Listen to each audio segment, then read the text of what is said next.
Alors, ça me rappelle, ça me rappelle, vous n'allez pas me croire, mais ça me rappelle mon grand-père qui était un instituteur au service de l'intérêt général et de la République, qui, euh, qui avait une voiture à peu près identique.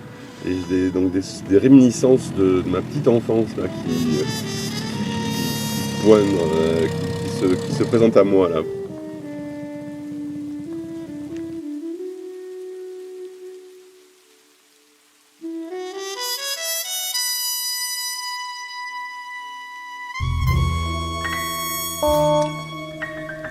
J'applique toujours deux phrases, l'une de Charlie Chaplin, l'autre de Hitchcock. Chaplin dit « Il faut tuer le réalisme au nom de la vérité ».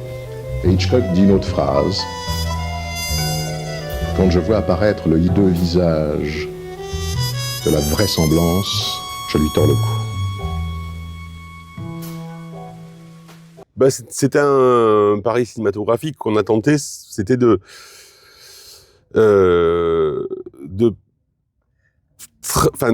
présenter une histoire collective à partir de trajectoires singulières. Et avec cette idée que, un à un, la rencontre avec ces protagonistes nous permettent de toucher quelque chose de l'esprit de ce collectif qui a la particularité de s'ancrer très profondément dans les territoires. Et cet ancrage, je voulais le faire sentir et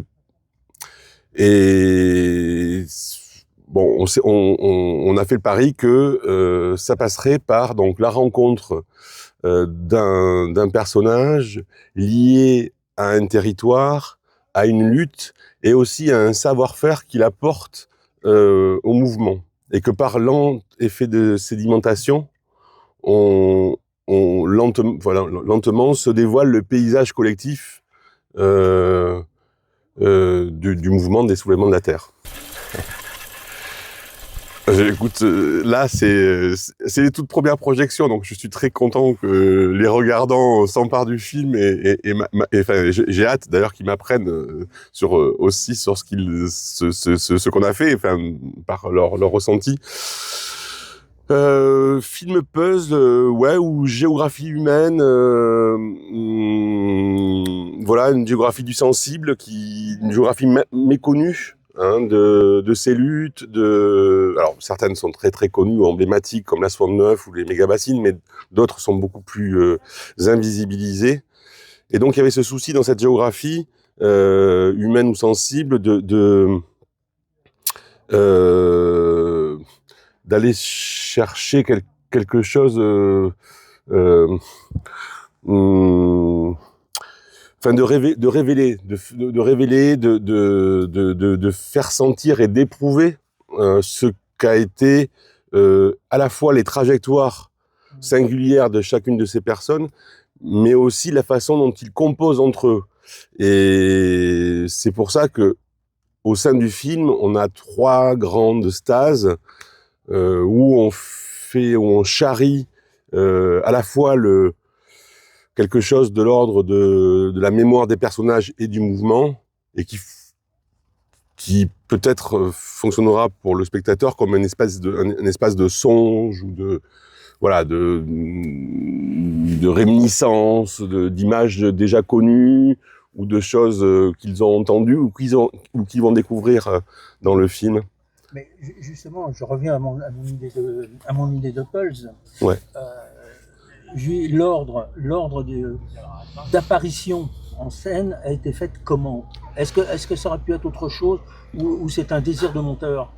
Ah, c'est vraiment un désir d'écriture, oui. On avait vraiment envie de cette entrée un peu saisissante sur l'arrestation de cette jeune femme qui se retrouve nue dans son jardin, entourée d'une centaine de policiers spéciaux qui travaillent donc sous ordre de la police antiterroriste. Donc parce que c'est là c'est au printemps 23 que le film prend sa source. Donc il y avait cette idée de commencer par quelque chose qui nous saisissent, et de jouer après des contre-pieds.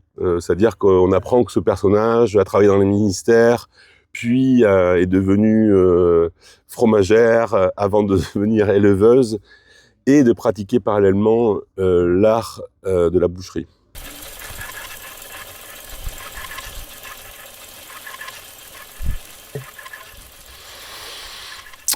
Alors effectivement, donc l'idée du film prend sa source, comme je le disais, donc au printemps 23, un moment très particulier pour ce mouvement très jeune, ce mouvement donc intergénérationnel porté par la jeunesse, qui subit dans cette fenêtre temporelle d'abord 5200 grenades qui leur sont opposés dans un champ, qui sont opposés à 30 000 personnes dans un champ qui borde un trou. Ça, c'est Sainte-Soline 2, en mars 23. Donc, d'après la LDH, le rapport de la LDH, c'est une grenade toutes les 2 secondes qui sont opposées à ces manifestants, ce qui représente une véritable scène de guerre. Puis, quelques semaines plus tard, 2 vagues d'arrestations dans ce mouvement, donc des soulèvements de la terre, qui sont menées par l'ASDAT, la police antiterroriste, avant donc la tentative de dissolution du ministre de l'Intérieur de l'époque, Gérard Darmanin. Et c'est à ce moment-là, face à cette question, cet tout apparent paradoxe, qu'un État donc est capable de criminaliser sa jeunesse quand celle-ci précisément essaye de défendre les intérêts communs et essaie de nous sortir collectivement de la chose-trappe de l'écocide que ce même État participe à déployer. Je me demande, voilà, cette question, comment un État peut criminaliser sa jeunesse, quoi, quand celle-ci travaille l'intérêt collectif. Est-ce que c'est pas un terrain d'expérimentation pour préparer, je veux dire, une réponse à une guerre civile, etc. Parce que tout ce qui est mis en place, c'est un laboratoire en même temps, en grandeur réelle. Vous parlez des violences policières ? Ouais. Oui, sûrement, il y a de ça. Mais enfin, moi, auparavant, j'ai travaillé sur la sortie du conflit armé au Pays Basque. C'était un autre terrain d'expérimentation. Les laboratoires de cette police sont nombreux. Mais effectivement, là, en l'occurrence, vu les moyens déployés, on sent que ce qui s'invente dans ce mouvement, à la fois par la richesse de sa composition, la largesse de sa composition et la pertinence de ses actions, pose quelques soucis à nos États. Il serait temps, voilà. Donc c'est à partir de là que donc l'idée est née là. Et donc la question, c'est voilà comment après pour nous en tant que cinéaste, on peut rendre compte d'un mouvement collectif en pensant avec le cinéma. Donc en pensant avec le cinéma, on s'est dit que il serait peut-être intéressant de revenir donc à ces trajectoires de ces individus, voilà, qui sont de très très belles personnes, comme on pourra le découvrir, vous pourrez le découvrir dans le film, enfin vos spectateurs le découvriront dans le film. Enfin, ce sont des, il y a une dignité, il y a un ancrage dans les territoires, une affectation pour l'ensemble du vivant, d'une qualité mais tellement rare, quoi, et une capacité donc de ces singularités-là à composer ensemble et à penser donc la lutte collective et l'action directe, qui est à mon avis extrêmement pertinente dans la façon dont ils arrivent à trouver la bonne mesure à chaque fois et à rebondir aux violences que cherche à leur opposer, ou la criminalisation que cherche à leur opposer l'État, en l'occurrence français. Non, alors ces archives, c'est intéressant parce que ce sont en fait, ces images sont pour partie issues des archives des soulèvements de la Terre qui nous ont, au nom du registre de confiance assez haut qui était entre nous, ils nous ont confié leurs archives. Et moi, j'avais envie effectivement donc d'avoir des images où on compose avec le bocage de Notre-Dame-des-Landes, avec le ciel de Sainte-Soline ou avec la source du torrent de la Clusaz. Pour moi, oui, c'est ça. C'était essayer de travailler quelque chose qui ne soit pas, qui soit un peu, qui soit sorti de son contexte, sorti de son temps et ramené plus du côté donc d'une sensation. Je parle de sensorium pour ces espaces, d'un lieu qui pourrait fonctionner. Les spectateurs nous le diront, mais comme un espace de songe. Voilà, donc d'où ce travail en épaisseur, en additionnant plusieurs images, plusieurs couches, en travaillant aussi avec la composition musicale originale de Florencia Di Consiglio, donc une compositrice uruguayenne qui m'est très chère. Et voilà, enfin, et c'est aussi une façon aussi pour le public, enfin pour le spectateur, de réserver au spectateur plusieurs types de véhicules narratifs. Voilà, on a évidemment ce gros pari, et qui est pas simple, de filmer la parole, de filmer la pensée, de faire cinéma avec la pensée. Et voilà, et ces approches beaucoup plus sensibles, beaucoup plus peut-être charnelles, beaucoup plus voilà, et immémorielles, voilà, qui se rencontrent, qui se charrient et qui se répondent. Alors à des temps pas forcément d'ailleurs, certaines fois ça vient illustrer avec des gros guillemets ce qui a été dit avant, mais d'autres fois ça joue, ces moments-là jouent beaucoup plus en amont de la narration qui sera portée beaucoup plus tard dans le film par les protagonistes. Et trouver les témoignages, ça a été difficile? Non, à partir du moment où le registre de confiance a été établi, non. Mais dans un premier temps, pour eux, c'était très compliqué parce qu'ils découvraient la répression antiterroriste, donc avec tout l'aéropage de moyens qu'a cette police. Donc c'était un moment de forte répression pour eux, et l'idée d'apparaître face caméra, à visage découvert, pour eux n'était pas du tout évidente. Alors il se trouve que dans l'hypothèse démocratique, une histoire basque, mon précédent film, donc qui relate et le conflit basque, mais surtout sa transformation et sa sortie, avec cette question de comment on sort d'une lutte armée. J'avais déjà pratiqué donc voilà ce face caméra visage découvert, et donc quand ils ont vu le résultat et qu'ils ont vu aussi comment ces personnages sont sortis finalement par le haut dans l'histoire et ont été dégagés aussi de la pénalisation qui peut réserver les pouvoirs publics en France, et notamment la 16e chambre antiterroriste. Ils se sont dit qu'effectivement, si c'était jouable pour une organisation politico-militaire comme ETA, c'était pensable pour eux. Et à partir de là, donc, c'était une série de discussions, de rencontres, avec les différents protagonistes, et de discussions sur savoir voilà quel territoire, quelle lutte, et au sein de ces territoires et de ces luttes,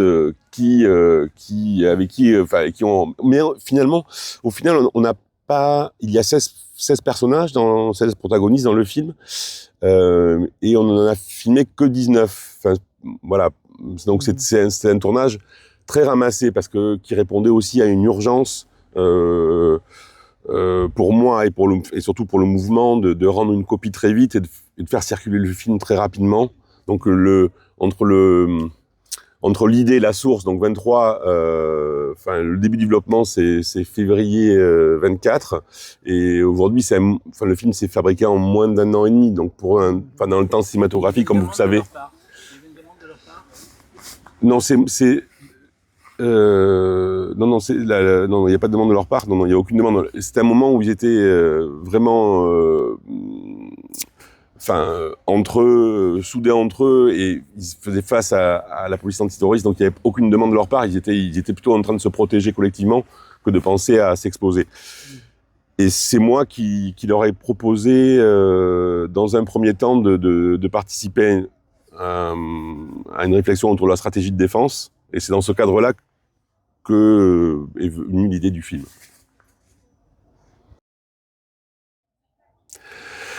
Alors, contrairement aux précédents films, notamment l'hypothèse démocratique, où là j'avais énormément de rush, 70 personnages, 315 heures de film, là je n'avais que 19 personnages, donc 16 montés, et on va dire 80 heures à peine de rush, qui pour moi est vraiment très très peu. Mais encore une fois, c'était la résultante de l'urgence de pouvoir faire, penser à un film cinématographique dans des temporalités très courtes.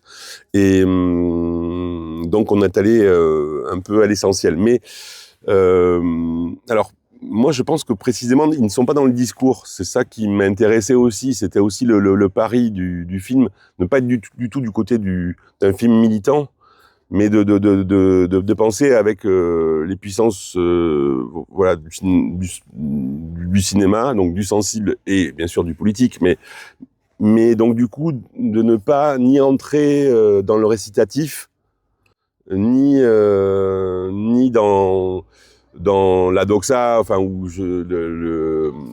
voyez ce que je veux dire, dans le didactisme, le mot est plus juste, qu'on peut attendre de ce type de mouvement, et précisément être plus dans une approche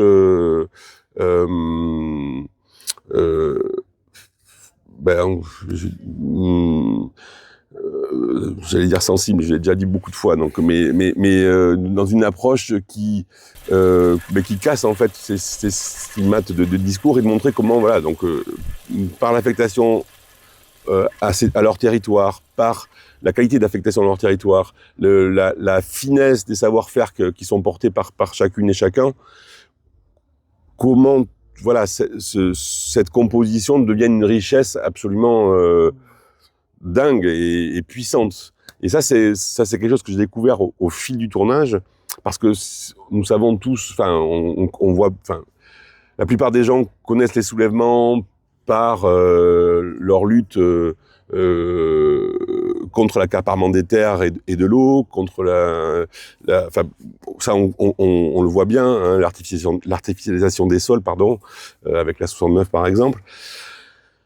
Les choses que j'ai découvert au fil du tournage, au fil de ce cheminement, c'est l'impression, le soubassement de ce mouvement qui travaille à une économie de résistance, mais à très très grande échelle, avec ces greniers qui sont un peu partout en France, ces cantines, la mutualisation qui est au cœur de ce soubassement-là, la mutualisation, y compris de l'outil, par l'autoconstruction et la mutualisation de l'outil avec l'atelier paysan, le prendre soin, qui est quelque chose qui est fortement pensé au sein du mouvement, à la fois pour protéger ces militantes, ces militants, mais aussi pour dans une réflexion beaucoup plus vaste sur la prise en compte et donc avec une politique du soin de l'ensemble du vivant. Tout ça me fait dire qu'on a affaire à quelque chose qui est tout à fait nouveau et parfaitement substantiel. Parce que les politiques aujourd'hui ne prennent pas en compte, ne développent pas ces politiques, eux agissent. Et ce qui est intéressant, c'est que non seulement ils agissent, il y a leurs actions qui sont très visibles, enfin qui peuvent être pour certaines très visibilisées, pour d'autres beaucoup plus discrètes, mais de fond et néanmoins tout à fait efficaces. Et il y a cette pratique ce déjà-là qu'il travaille, donc par cette économie de résistance, par cette réflexion très large autour de la subsistance, qui nous font entrevoir pour nous, pour le plus grand nombre, un avenir fortement émancipateur, mais que eux pratiquent déjà. C'est un déjà là. Et ça, c'est quand même très très très beau, quoi. Et leur symbole est une prise de terre. Oui, c'est ça. Ben, c'est ça, c'est reprendre les terres, voilà, à ceux qui s'accaparent, à ceux qui se les accaparent. Bon, c'est une lutte qu'on a vue se développer aussi, évidemment, enfin, un peu partout dans le monde. On ne peut pas penser, évidemment, tout ça à l'Amérique du Sud. Ça me semble effectivement, enfin, de repartir de ce dominateur commun qu'est la terre et que sont ces éléments, la terre ou l'eau, me semble effectivement une très très bonne entrée. Mais ce qui est intéressant, on essaie de montrer ça aussi à la fin du film, mais c'est que ce mouvement, si on sait qu'il travaille contre l'accaparement des terres et de l'eau, l'artificialisation des sols et tout ça. Voilà, et là il passe aussi d'autres,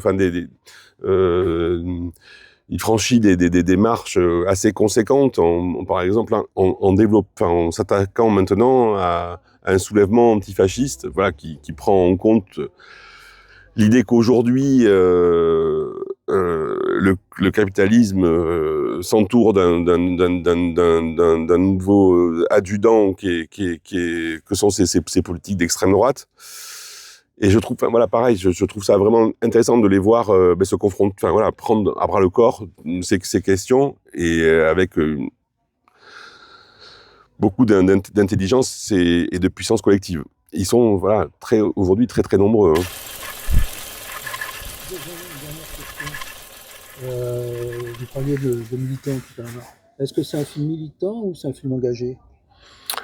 Alors c'est un film engagé, ça certainement. C'est un film politique et c'est un film. En fait, c'est un film réflexif et sensible. Et alors, à mon sens, ce n'est pas du tout un film militant, au sens où on serait dans du récitatif, d'une doxa, d'un prépensé. Vous voyez ce que je veux dire ? Là, on est dans la rencontre des individualités qui constituent ce collectif, et on essaie d'aller toucher en fait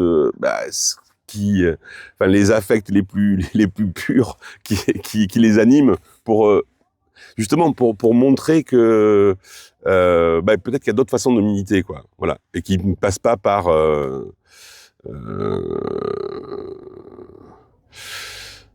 de la posture répétée ou du discours prédigéré. Vous voyez ce que je veux dire ?